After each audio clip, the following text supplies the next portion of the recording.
And welcome to the Digital Novelist Podcast. I'm Keith Hayden, and today I've got a really special guest, a guy I've been waiting about a month to get on this podcast because we met almost exactly a month ago at a local Right. event here in town. And I'm happy to have gotten through one of your books, and now here you are, Christopher Murphy. Welcome to the podcast. Thank you. Really good to be here. Thanks for having me. And I love all the work that you're doing as well. It's Thank you. good to be here. Thank you. Yeah. I started this podcast as really just a personal reflection type of thing. I was just like, okay, let me document my own process. But more and more I wanted to tap into the indie scene because there's so many good authors that are just diamonds in the rough like yourself that Oh, thank all we need is just a little more community between all of us. Like we were talking about at the panel discussion that you. we met Right. on. And yeah, this is the way I do it. So I had the opportunity to read your second novel, The Other Side of the Mirror, and I happen to have it right here. Got it pulled All up. right. Yeah.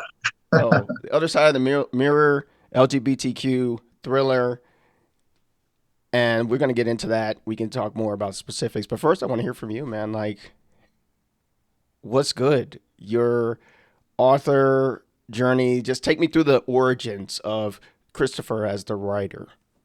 Sure. Yeah. So I just always have had that drive and that crave for writing. I do remember there was kind of something that happened when I was younger that kind of was a pivotal point. I was in a English class, like middle school. I had this really great English teacher who really kind of encouraged me and nurtured that part of my writing. We had a assignment to do a short story, and I just took it and ran with it. And Nice.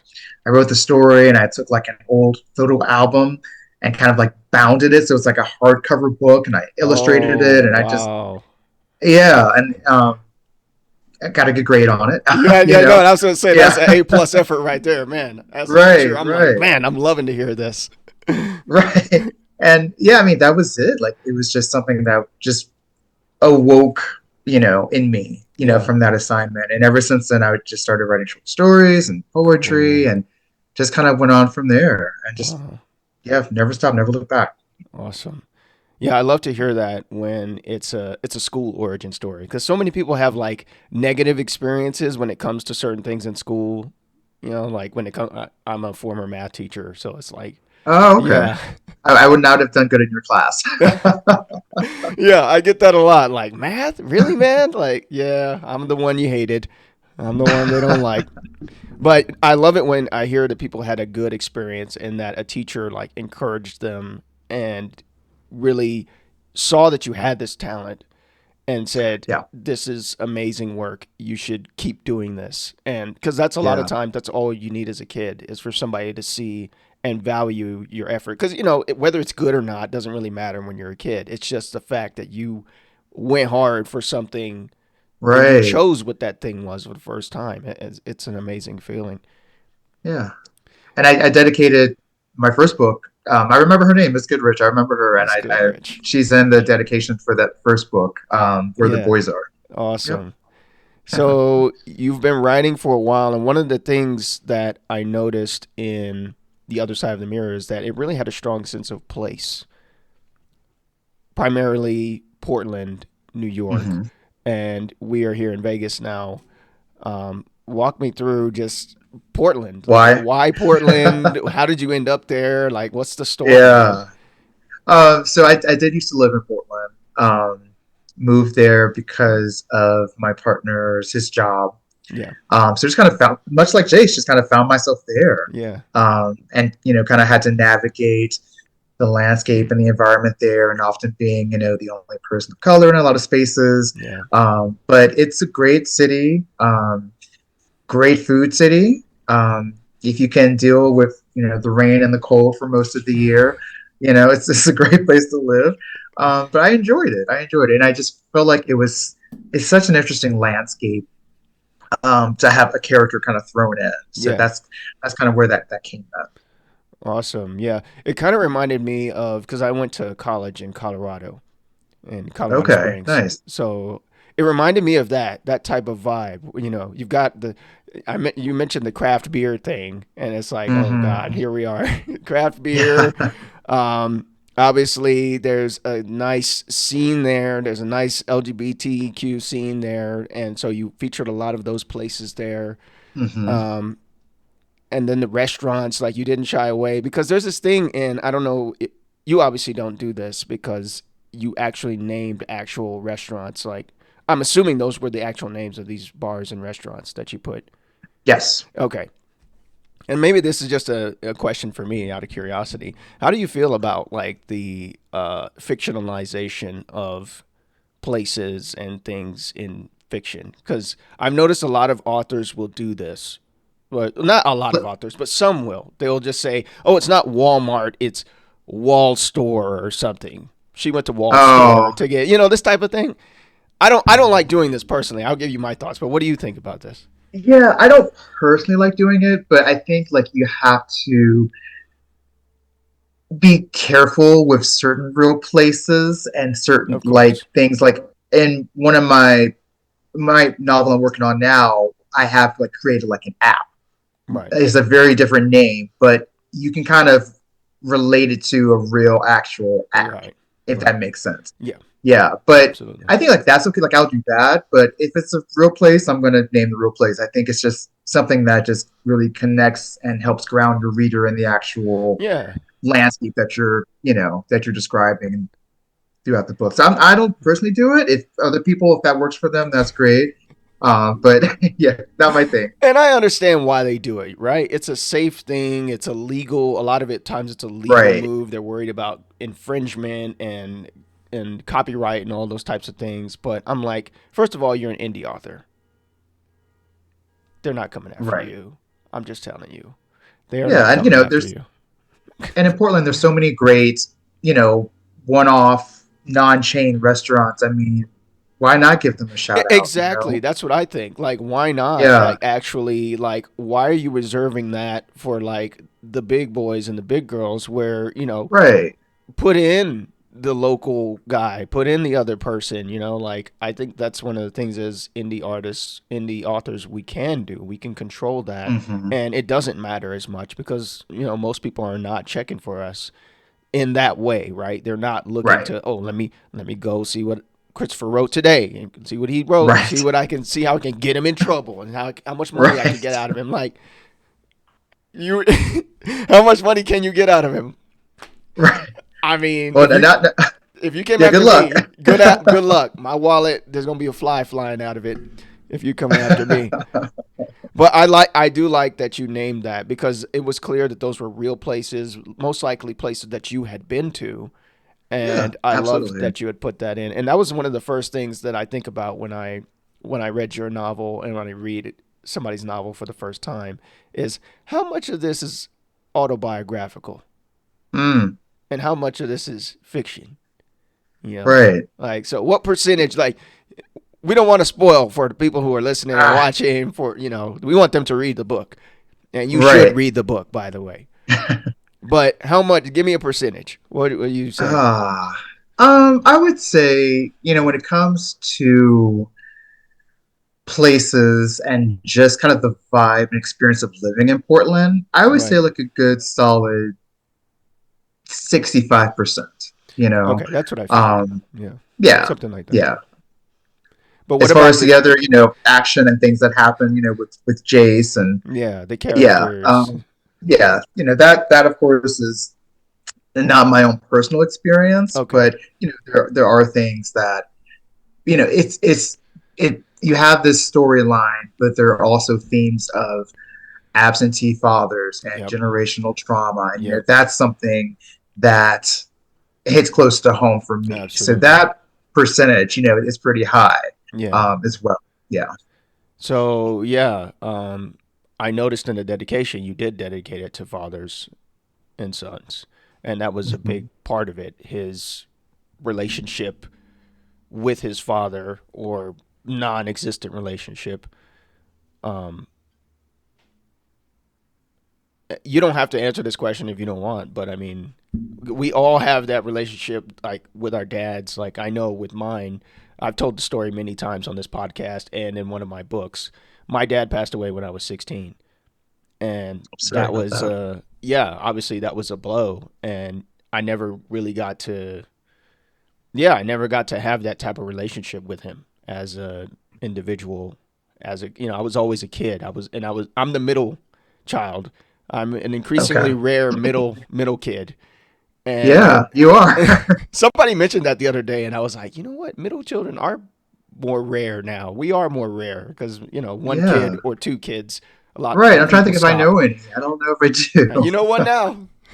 Right. Right on. And so I had the classic middle child syndrome, as my mom still says to this day, to where, yeah, I have two brothers, and my older Okay. brother tended to get a little bit more attention, my younger brother, more attention, and I was kind of the straight arrow when I was a kid. So, anyway, what about you? I mean, what was your kind of relationship with if you So, feel like, parents divorced when I was pretty young. yeah, Kind of, it's sad to say, but I feel like it's kind of that classic, you know, story in some ways. mm, But lost touch with my dad growing up. Um, but was very lucky in that we were able to reconnect before he passed. nice, And so, but fantastic guy. great, Fantastic guy. And in a lot of ways, the story is dedicated to him. And he did know about it um, before he passed. And he had a copy. I don't know if he ever actually finished it now that I'm thinking about it. mm, But he knows about it. He knows that he, it was in a way kind of dedicated to him. And great, there's a lot of our relationship in the story as well. And yeah.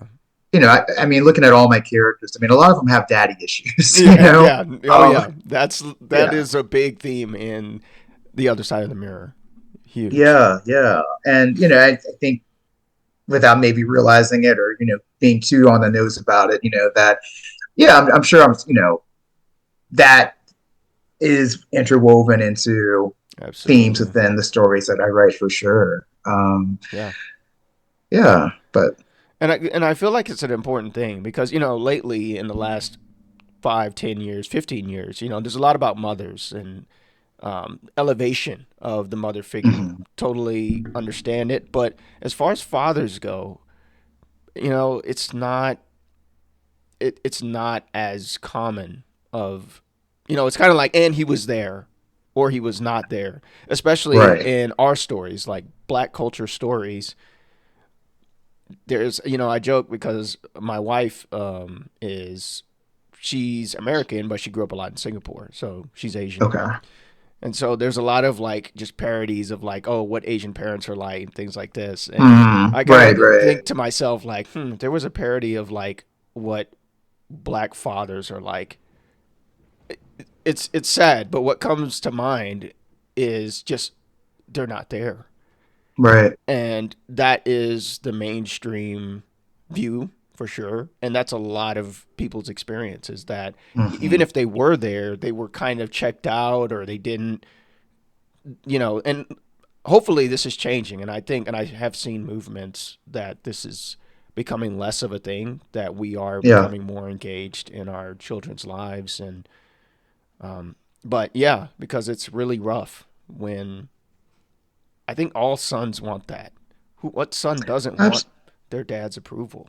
Like, yeah, absolutely. And I think you do kind of see, and there is a sequel. I don't want to give too much away, but there is, the sequel is the dark side of the mirror, mm, and we do continue to see Jace sort of grapple with the relationship he's had with his father, and yeah, in the sequel, a big question is, again, without giving too much away, you know, is his father actually alive? yeah. Um, You did hint that maybe yeah, he is not dead. And I was like, right. oh, wow, And if homie he's been not, dead what now. does that look like with him coming back into his life? So, Right.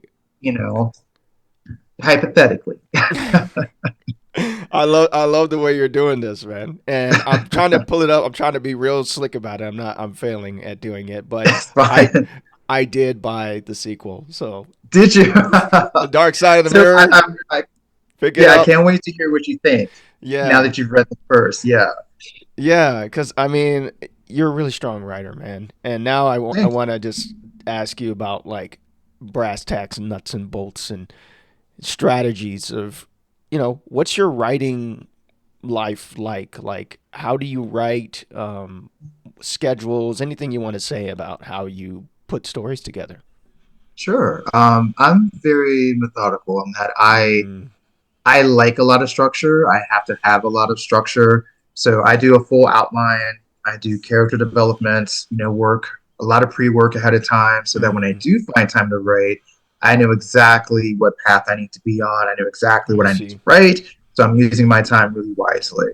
Gotcha. Um, these days, I'm working on a couple of things, juggling some things. So I'm working on my fourth novel, which is going to be like a vacation thriller. I'm really excited about that. I'm maybe a third of the way into it. And I'm actually working on a pitch deck for The Other Side of the Mirror to turn that into a TV series or Hey, film. okay. Yeah, so that's fun. I'm doing that with a friend of mine. I met at a creative conference. He's based out of LA. So yeah, so I'm kind of juggling those things. Time, I think, is the big thing. And I try to write a lot on the weekends Okay. when I can really just sit down and really focus, or late evenings. But Mm, I don't hold myself to like a word count or a page count. yeah. Whatever I can get done is great. Yeah. If there are days when and it's not really coming out like I wanted to, I will edit what I've written so that there's still Nice. some progress. Yeah. And sometimes the editing kind of sparks, that Absolutely. creativity to keep pushing forward with the next couple of pages. Yeah. I like that. Yeah. What's your style like? I was going to ask you the same thing, actually. Yeah. So my style lately is almost the exact opposite of yours. Mine is Okay. a chaotic. When it comes to writing, like I can be very methodical and orderly about certain things. Um, no thanks to my time in the military and just as a kid, I was always very just like organized, and my mom was Mm, like, "Kid's so neat. Everything's so neat about him." Now that I'm married, I got married, and then now I can't be neat in my house anymore. Like it's always a mess. There's always something going on. But for my writing, I work in like little bursts. So I okay. work in like whenever I have time. Like I will write in wherever, however. So I can write Okay. on a notepad. I'll use my phone. Oh, wow. I'll jump. Yeah, most of my first novel was written on my phone. Now that is really interesting. Okay. Yeah, so I'll write on my phone, and then now I'm working on my third novel as well. And I now bet. I will get my little just snatches of time. So I'm like you. I used to do the whole 500 words a day, that type of thing. Now I don't even do that. I'm just like, okay, I'm gonna sit down and write. Yeah. 100 words, 200 words. Okay. Sometimes the words are fresh. Sometimes it's editing. Mm-hmm. Sometimes it's not. What a practice that I started with my last novel that I really enjoy is all these books right here are related to my current novel. So what I do is Okay. I pull a random book, and then I'll flip to a page and I'll read that page, and then it'll give me some ideas Like for inspiration. inspiration exactly. And then Okay. I try and challenge myself to see if I can like incorporate that into the current scene. So that gives and these books Nice. are kind of wild. Like I have books in Chinese, I have books in um, yeah, I have books in like Native American languages and different languages, Oh, wow. history books, political books, that type of thing. So it's more like an idea exchange because that's what a lot of my writing is. It's a lot of Okay. ideas mashed together. Okay. Yeah. Nice. Yeah.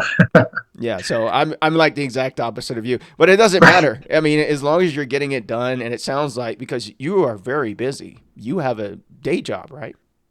Yes. I Yeah. have a graphic design business and marketing business that keeps me pretty busy. Wow. Um, travel. I'm kind of back and forth right now between Vegas and Virginia, Okay. moving my mom into a new place. So Cool. life is busy, but I Yeah. think as creatives, we have to really try to carve out the time Yeah, to you do have the to. things that, yeah, that are important to us and that feed our soul, you know? Exactly. Yeah, I feel that way too. And I feel like, especially with novel writing, because I've met a lot of people who are not, it's hard to get to the novel stage. You know, they do a lot of poetry and short stories, and that's fun. But I feel like with the novel, you can explore much more deeply through different characters, through different scenarios, and it's putting those together that's challenging for a lot of people. Yeah. How do you think about that as far as like we talked about the writing, but as far as like putting the story together and packaging it,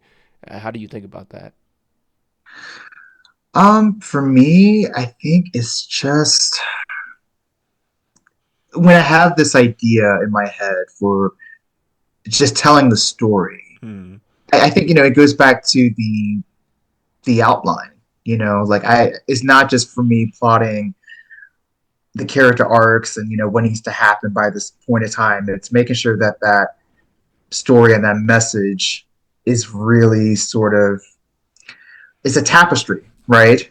So you're telling this story, you're painting these pictures, you're filling in the colors along the way, and it's more of a journey, taking your reader on a journey Exactly. through the eyes and lens of this character. And for me, that's fun. That's something that is a really unique thing that a creative can do.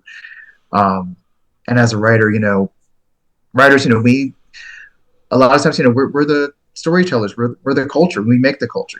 Like Exactly. people think about your favorite films. Someone wrote that. These films don't just, these films that touch you and that are winning awards and all this. Someone wrote that. That came from someone. Exactly. So I think just having the opportunity and the ability to be a storyteller and to leave these things, after I'm long gone, Jace, and his craziness, is still going to be around, for Yeah. someone else to connect to. So I think I just kind of always keep that in mind, Yeah. why I'm doing I love it, man.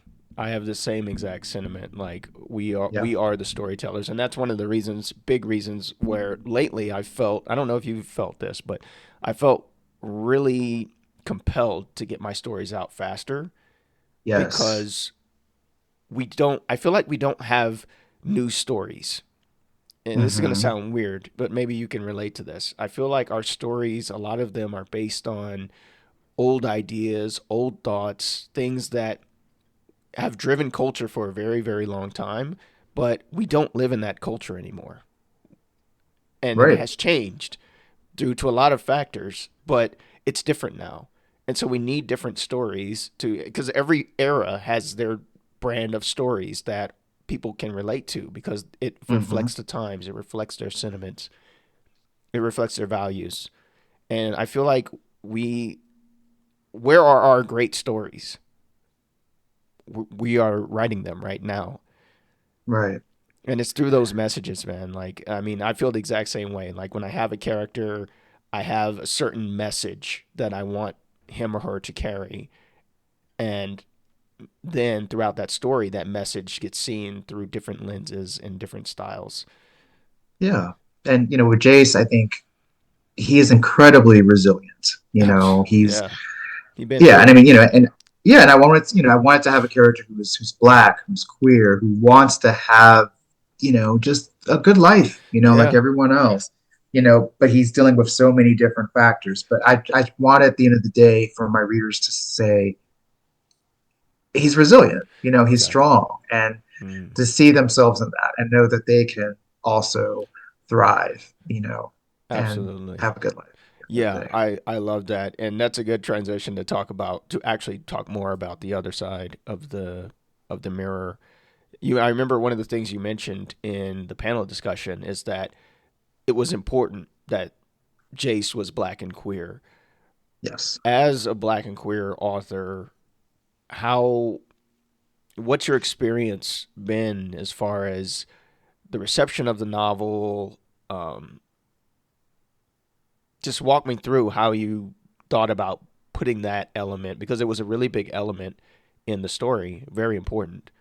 Um, Yeah. and I mean, I love all different types of films. I love, crime thrillers, psychological thrillers, and I feel like this kind of falls more into like the psychological thriller type of Definitely. genre. Yeah. But I love all different types of thrillers, but I rarely have seen myself in those stories. Mm. Someone who looks like me, Yeah. someone who loves like me. Mm. And when you do see often, even just a character of color, let alone them be queer Right. or trans or whatnot, Right. usually they're there. It feels like to check a box, Absolutely. to Yeah. check that diversity box. And they're Yeah. not driving the story. We don't know much about them. There's no depth to these characters. And Right. so I really wanted to take someone who was like me, who looked like me, who loved like me, and just really put them in the spotlight, Mm. to give them that spotlight. Absolutely. So that was really my intention. And I feel like the reception has been incredible. People, first of all, say, yes, we need more LGBTQ plus thrillers, Mm. and then to see that there's diversity, that there's people of color, Black, Hispanic, there's trans character, in this Mm. book. So people have been really receptive and people love the characters, Mm. which is great, because I do put a lot of thought into making sure my characters are authentic and that they read like real people and Right. that they're complicated. They're Yeah. not perfect. Right.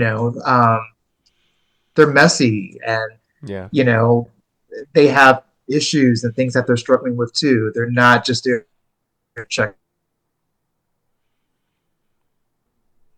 a box. They really have things that they're dealing with too. I Right. definitely want my readers to feel seen. That's a big goal that I have with every project I put out. Awesome. Yeah.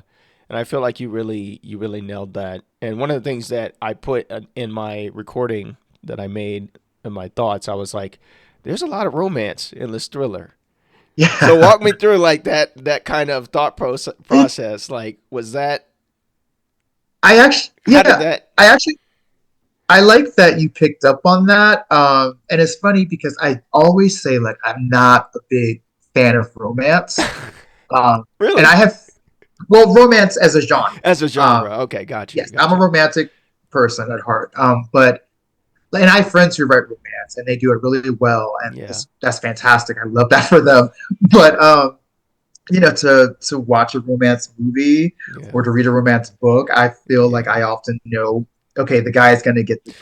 You Yeah. know what I mean? Yeah. Um, excuse me. And for me, I really I want Jace to have a full life. So the romance element, was naturally going to be there. Right. But as I set out to write it, I don't think I realized how much romance was going to play a part of it. It just Right. kind of naturally evolved that way with these characters. And to Right. tell you the truth, the sequel came about because I do feel like, and again, I don't want to give too much away, but I do feel like two of the characters' stories, like Mm. their love story, just wasn't quite complete. Right. For And that sure. was part of what inspired the sequel I to see. this as well. Okay. Yeah. Um, Flesh that and out. another thing I'll mention, with queer stories that are, have romance in them, Mm. they're not always happy endings, Yeah. and I wanted Jace to have and find his happy ending. I That see. was a goal with his character I see. as well. Yeah. Well, I mean, you got sexy Banks in there, man. Banks be bringing that heat. People love Banks. I like Banks. I mean, I like Banks just because he's a cop and stuff too. But Right. I just felt like he was probably my after Jace. Like he was probably like my favorite like side character. Like Really. yeah, yeah. I liked his style. And then a close third is Derek. Like Okay. Yeah. Derek. Derek's just a good guy. He He's a really good is just dude, and you can tell that. I mean, I really feel like you got that he really cares about him, no yes. matter like what he's going through, no matter their relationship status, even though it's complicated and messy, and Hmm. it's really not. It's rough going in their Right. situationship they got going, but yeah, I love it when I see, and it's not just that they're queer. It's like when I see men's relationships just depicted in some level of depth, because I feel like Yes. there is this common mainstream thing that we don't feel things. We don't care about relationships. We don't care about anything other than our job, our direct family, and that's it. Hmm. And that is not true. It's Right. not true on any level. Yeah, and Derek, he definitely wears his feelings on the outside. He You know, he does. wears his heart on his sleeve, which Yeah. I don't feel like you see a lot of with black men, Oh, absolutely. honestly. Yeah. We Yeah, are. you know, Yeah. and Yeah. there's a question of, because this book is a whodunit, so Yeah. there is a question of, could Derek have done it? Absolutely. Yeah. He's a suspect. Yeah, yeah. Yeah. So there's that.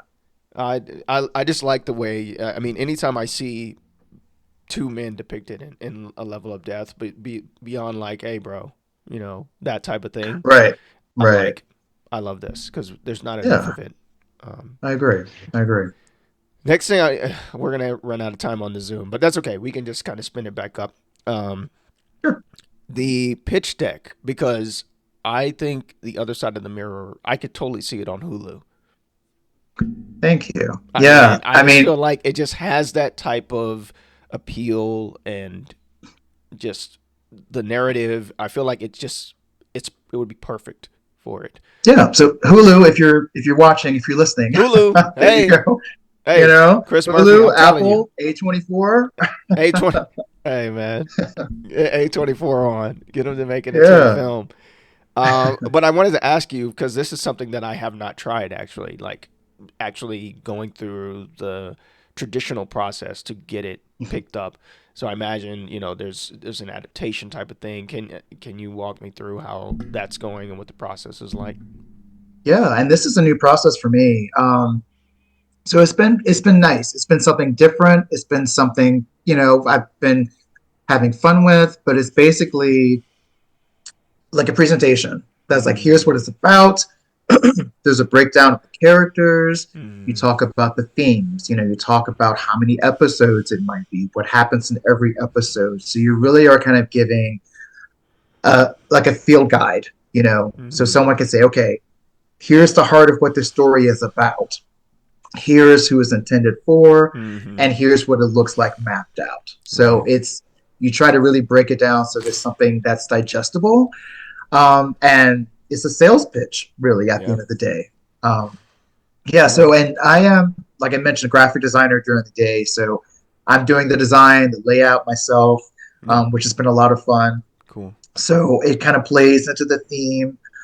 Like this takes place in a deli, and so the background has like bloody butcher's paper on one scene. There's Mm, knives. Like it really kind of plays cool. into the theme visually, so you can Yeah. kind of help them see the vision of what it looks like.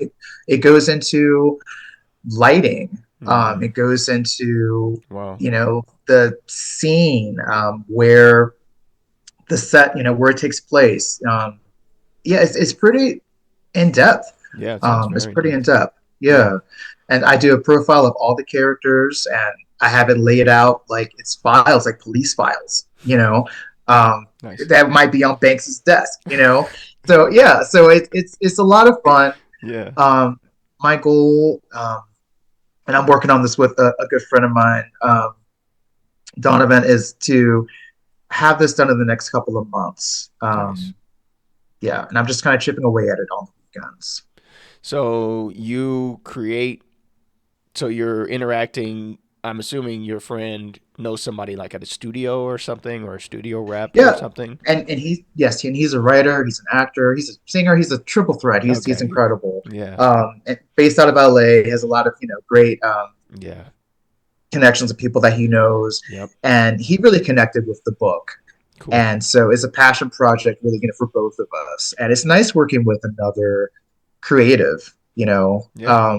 When you can have that connection with someone and you work well, it's a lot of fun. Right. He came out to Vegas and we had like a weekend workshopping, talking through Oh, everything, I and then love that. going out at night and partying. So yeah, it's been really really a cool project, and I love it. he's fantastic to work with. Man, it sounds like so much fun. Sounds like I need to Yeah. find me a rep because it's so much about like connections. I mean, I've learned that Yeah. just being around that scene it's all about who you know. And once you find somebody that's plugged in, I mean, if they like your idea, it's win-win. They want you to win because they want to win. So it's Yeah, and I want to mention this too. He's also in the same community and circles, that I'm in, and he's black and he's queer, so he really identifies with the project as well. And I want to work with someone who is at that same table, who gets it in mm, that way, yeah. rather than just selling it to like the Right, highest just a bidder. You know random what I guy. mean? Right, it doesn't Yeah, hit the same. So we're gonna have to yeah. take a forced Zoom break, but you can just log back on, and I'll Okay. stitch them together later. All right. All Sounds right, good. cool. Bye. To recording, isn't that messed up? They every time I Yeah. use these platforms, they add one more little gotcha, like, oh wait, 10 minutes and upgrade. Like, oh my Right. god, it's like, ain't y'all got enough money? Like, Never enough. ridiculous. But we're getting to the end of the interview anyway. I try to keep these at Okay. about an hour to not go all Lex Friedman and these super long podcasts on you, on our listeners, and have mercy on their ears. But you mentioned you're working on a fourth novel, and I just wanted to hear what can you share about it? How's the development going? How's the writing going? I can't say too much, but it is a vacation thriller. I love to travel, Cool. so it's going to be a really fun one for me, getting to kind of incorporate those aspects of travel, and it's heavy on the love romance, Okay. actually. Yeah, yeah, that's all I can say. It's going to be fun. It's going to be fun. Lots of twists and turns, lots of romance. LGBTQ plus vacation thriller. Mm-hmm. Hoping to have it done by end of this year, Yeah. and Cool. looking to do traditional publishing with it. Actually, Really? that'll be new That's for right. You me. did mention that. Yeah, so I do. I think it's great if every writer can go through the self-publishing track at least once, because you learn so much about the process. Right. Um, so for me, I think it's now time to do the other side of the coin, and Mm-hmm. do traditional. And yeah, what I've found the strategy now is that a lot of people are doing this. They're self-publishing a lot of their first books, and then it's Yeah. like, hey, look what I've already done. You've already got a Right. back catalog, so and then you've already built up some reviews, some notoriety. So In you've an got a little bit audience. of an Right. audience. You got maybe an email list, and yeah, it's the perfect time for you, I think, with your fourth book. Um, Querying.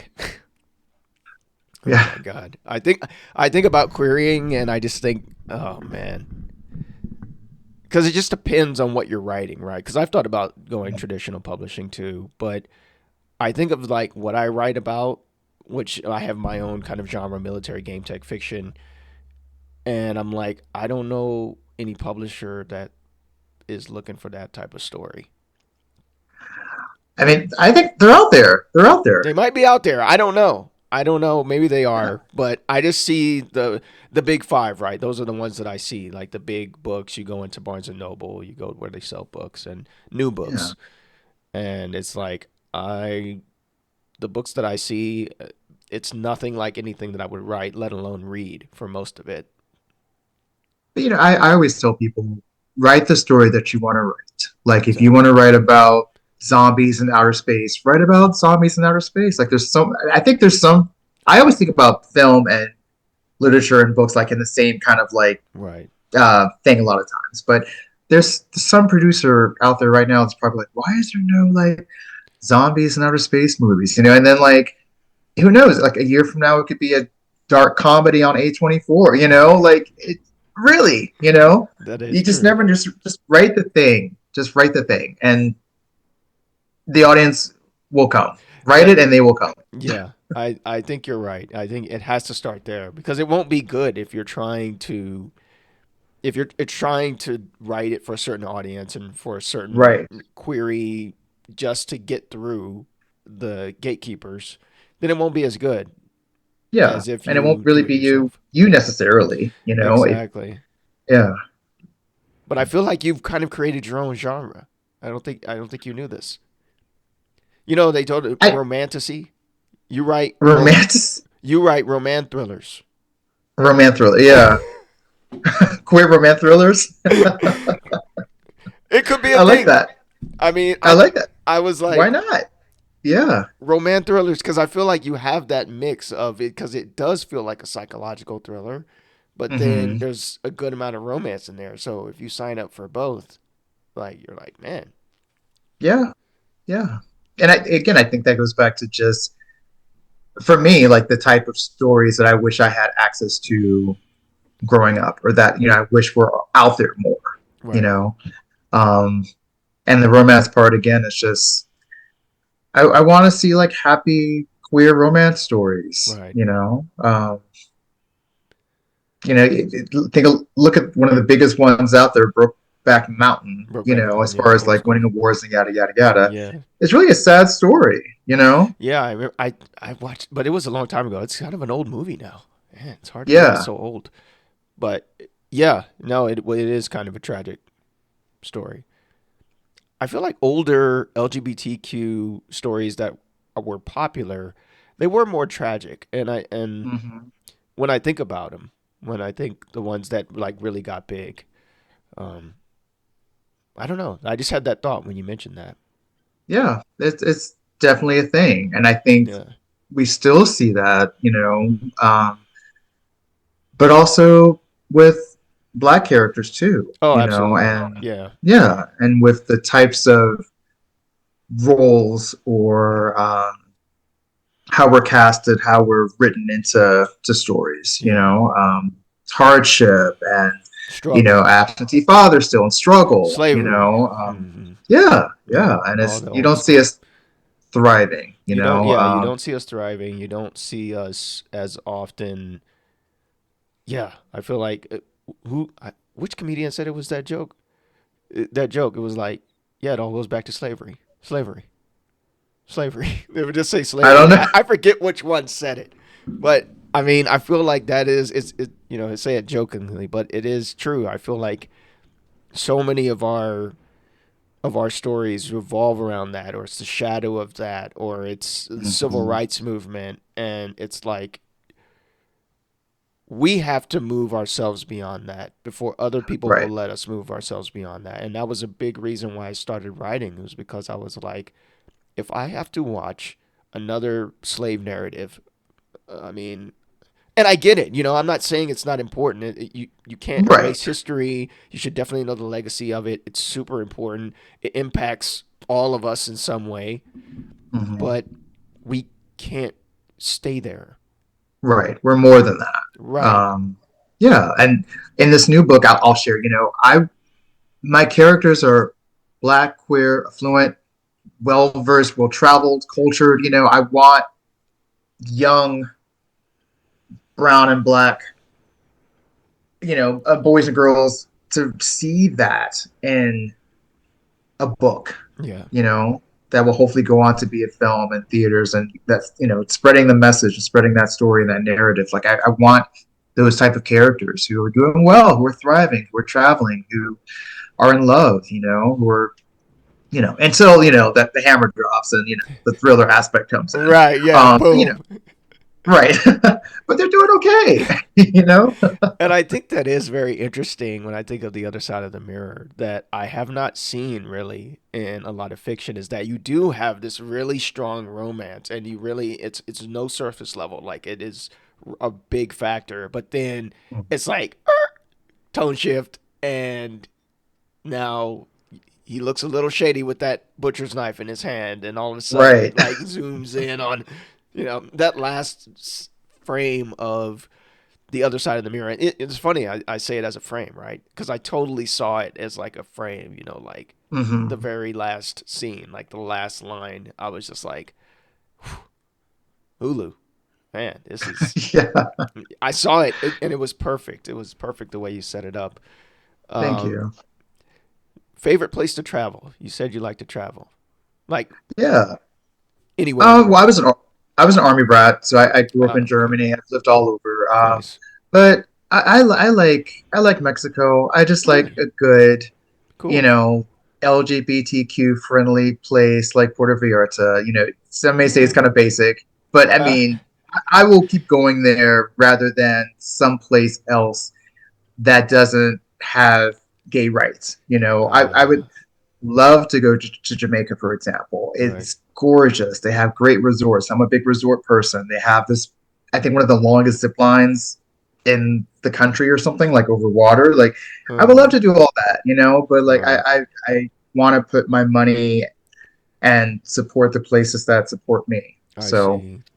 I didn't know that. I didn't know Puerto Vallarta is a really strong gay rights oh place. yeah, oh yeah, Mm. yeah. Very popular, but I mean, it's beautiful. It's romantic. Yeah, I've heard Great it's food very. there. Yeah, lots of great things. Other than the LGBTQ scene, for sure. And you did mention that in the other side of the mirror as well.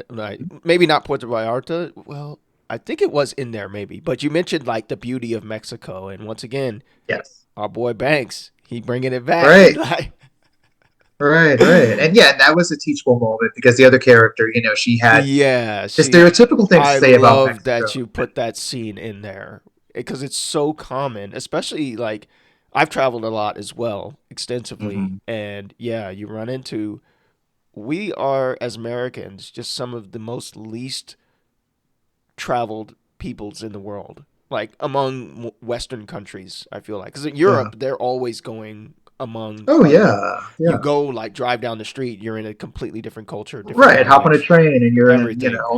But a lot of Paris. Americans, I forget, they don't have that. All they know is their local culture or maybe their state culture if you're from like certain states, right? California, Texas, Florida, Right. they have very distinct cultures. But certain states, they have their own culture, but it's very insular. It's like to that Hmm. state and then sometimes to that city, that region. That's all they know. So the fact that you put a character in there who was so like, oh, it was this, and you know how they are Right. down there, like Right. and then Jason's like, That's okay, not true. that's not Right. true. Yeah. That's not true. Right. Yeah, I wanted that to be a teachable moment. Absolutely, And I feel like that's a responsibility that we have as writers, exactly. to entertain and, to inspire, but also to teach. And, Yeah. I think I talked about this at the panel. There was someone on TikTok who posted about my book, and it was this great post because she was like, I can't put the book down. I'm, you know, um, getting the kids late to the school bus, like she's all frantic because she just can't stop reading it. And I looked through, her followers and everything, and she's like this middle-aged white mother of three in like Idaho or Interesting. something, like really not what you would think of as my target demo. Right. But I love the fact that she has now read this book and she's sharing it with Yes. her village. And so all these Absolutely. lessons about, what Black queer people go through, like is being shared with Absolutely. another village. And I feel like that's gradually how change can happen. Yeah, Um, and I'll tell you, you've personally changed me because I had never read a book by a black queer author about a black okay. queer protagonist. This was my first one, Yeah. I love and it. you have another accolade for me personally, which I guess it doesn't mean anything, but I'm telling you, No, it it might does. be something. Absolutely. So Absolutely. I started maybe like 5 years ago. Every Black History Month, I read a Black History book, and some Nice. years it's a very dense and historical book or that type of thing. But the only book that I read this year was yours. Your book was my Nice. Black I History Month book. I am very honored. I'm very honored. Thank you. I mean, like I said, like I don't know I if love it that. means anything, but It um, absolutely does. It absolutely does. because Because you that's could have read anyone, oh, but I appreciate absolutely. No, and because that's what I think of. Every time we have Black History Month, which is now over, we have the pantheon of Black history, right? It's always the same people. It's Martin Luther King, it's Maya Angelou, and these are you. great Yeah. people. They have done a lot of things. But to get in the Mount Rushmore of Black History Month, I have to become president? I have to become Right. like a Nobel Prize winning author? Like, come on, man. Let me in. Right. Let Right. let me and not I don't necessarily want to be in there, but my point is like we don't look at the everyday. We don't look at people Right. like you and me who are creating things. We are advancing our various cultures that we have Hmm. experience in. to other people That's through very true. stories, and that's not acknowledged. And I feel like we have this type of thing in Black culture. Unless you become Barack Obama or Michelle Obama, then what have you done? You Right, know? right. And I think part of that too is just, this is why we need the arts and to really Absolutely. Preach. put value and emphasis on the arts, especially in times like now, Yes. Yes. and kind of not to get political, but, because of the political climate, Yep. like people need the arts. They need to Yeah. have that escape, to feel good, to feel inspired, to, just have that enrichment. It really is important. Understanding too, as well, because I feel like we live in a time where it's really easy. It's easier than ever to just see one thing and see nothing else. But Right. when you write stories like yours, like, unless I had met you, I would have probably never read your book. But because I met you and because I was like, Hmm. man, Chris seems like a really good guy. Let me see if he's a good writer too. And it Yeah. turns out you are a good writer. And you're also a good guy too. So I was like, Oh, thanks. I love just Likewise. meeting just these new, just this is why I'm so big on the indie scene and just reading. I read a lot and I put a lot of time aside for new authors because one, because I want to advance you, like when I have you on this podcast, when I share your story, when we talk about it, more people are like, yeah, that sounds like a good idea. Maybe that's for me. Or maybe they're like Yeah. me and they didn't know anything about, they're not in the LGBTQ scene and they don't know anything, but you can read this book and all of a sudden you've had that experience of, oh, that's what it's Hmm. like. That's what it Yeah. feels like. That's the lens. And that's what I love about fiction. Yeah. And I think, people are often afraid of what they don't understand, Absolutely. Yeah. and so I hope that through these characters, people find a connection, find common ground. Yeah. Um, yeah. And that's what it's really all about at the end of the day. Absolutely. Common humanity and Yeah. you're I I couldn't have said it better. Chris, man, thanks for dealing with the Zoom delay and our Oh, no the false worries. start with Discord. This has been a great conversation, man. I really enjoyed this. This definitely highlighted my day. Absolutely. I love that. I want to make sure that I am also promoting you. And so I want to do, like, when it comes out, I want to make sure I'm sharing it in the right places. Sure. So if you can, I guess, maybe email me that and any hashtags I should use, that kind of thing Yeah. would be good. Um, and can I take a screenshot of this? Go ahead. Okay, fine. All Yep. right. Let me, oh, wait, hang on. Where to go? Okay. Let's see if this works. Okay. Okay. Let me see if I got it. I'll try to drop this in Photoshop real quick, maybe just to see if it copied. You have a busy rest of your day? Yeah, yeah. I've definitely got things going on this afternoon. And then the weather got I, all bad here. Like all of a sudden it was nice last week and now it's all, I don't know if you're in town right now. Are you in yeah, yeah, Oh, yeah. okay, yeah. It just got all nasty and cold again. I was like, "Oh, I thought spring was here." Back to winter for a little bit. All right. Let me try one more time. Just a pop up was on here. I'm sorry. Oh, okay, no problem. All I'm right. always down One, for them. two, three. I think I got it. Come on. Yep, I got it. Cool. Yep. Cool. Share it. This will be out. I try and get them out pretty fast. So this time I made sure. Okay. The last podcast I did, unfortunately, the sound was messed up. Like I couldn't save it, but I made sure, like, triple checked that the sound is going to be good for Okay. your Can I people. tag you today? Like, what's the tag? What's my tag? Instagram? On Instagram. Yeah. It's at KH underscore author. I'm just And then I think there's another underscore at the end on my Instagram. okay. But yeah, that should be it. Okay. Yeah, just Cool. tag me. And where else can people find you? Like your future books and. Um, yep. So my website is Christopher Murphy Books and hashtag at Christopher Murphy Books. So Instagram, Twitter and Facebook. And books are available on Amazon, Barnes and Noble online, select small bookstores across the country.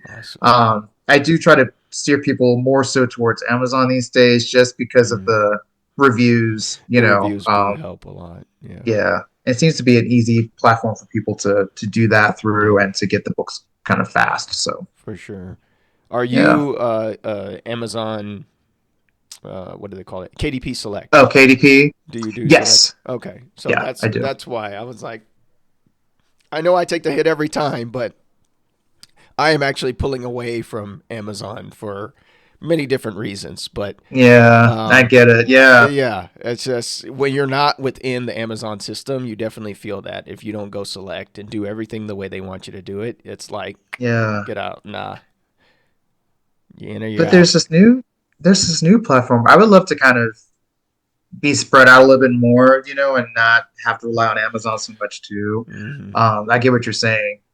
There's this new platform. Is it Buy Books? Oh yeah, Have you heard of this? I've heard of it. Yeah, Okay. Do you that know much they're about it, or have you? all I know. I did go on there maybe a couple of weeks ago, and I know they're basically trying to be the Amazon killer, right? Like they're Uh huh. having more network, and they have a network of indie books or indie bookstores to where when you buy a book from there, part of the money goes to the indie bookstores that have signed up to their Okay, website. That's all that's I. cool. That's the best. That's what I know for now. But yeah, I'm just looking for alternatives, just because Yeah, yeah. Amazon is has made things. I also publish books as well. So I'm publishing other people's books, and it has become Okay. I can tell you on the publishing side, it's become a lot more difficult. A lot more Such a difficult. shame. Yeah, they Such a have, shame. and I think and I understand why they've raised the bar, just because there's a lot more AI stuff. There's a lot. They're trying to like lock it down and become more like, okay, you're going to use our file format. You're going to use KDP. Mm, We want you in KDP Select. They just really funnel you down to where before you didn't. If you didn't use their file format, it's like whatever. But then they made a proprietary Amazon file format, so if you don't use that format, then your book's going to be junk and it's right. going to look like crap. So it's just stuff like that where I'm like, no, thank you. Yeah. But anyway, thanks for listening to this podcast or watching this podcast. I've been Keith Hayden. This is the Digital Novelist Podcast. You can find me at keithhayden.net, where I am working on my third novel. This third novel it's got aliens, it's got China versus the US. What's going to happen in a foreign land in Japan? You're going to love it. It's going to be awesome. I'm also working on a course called Novel Craft Secrets. If you are writing your first novel or your nth novel, whatever novel it is, it's going to help you refine your writing style, put together a novel from start to finish. I'm recording my entire process, so you can go to my website and check it out if you're interested in that. That's going to do it for this episode. Thanks a lot for your time, Chris. Appreciate you. Thanks for having me. Keep up the great work. You too. Bye.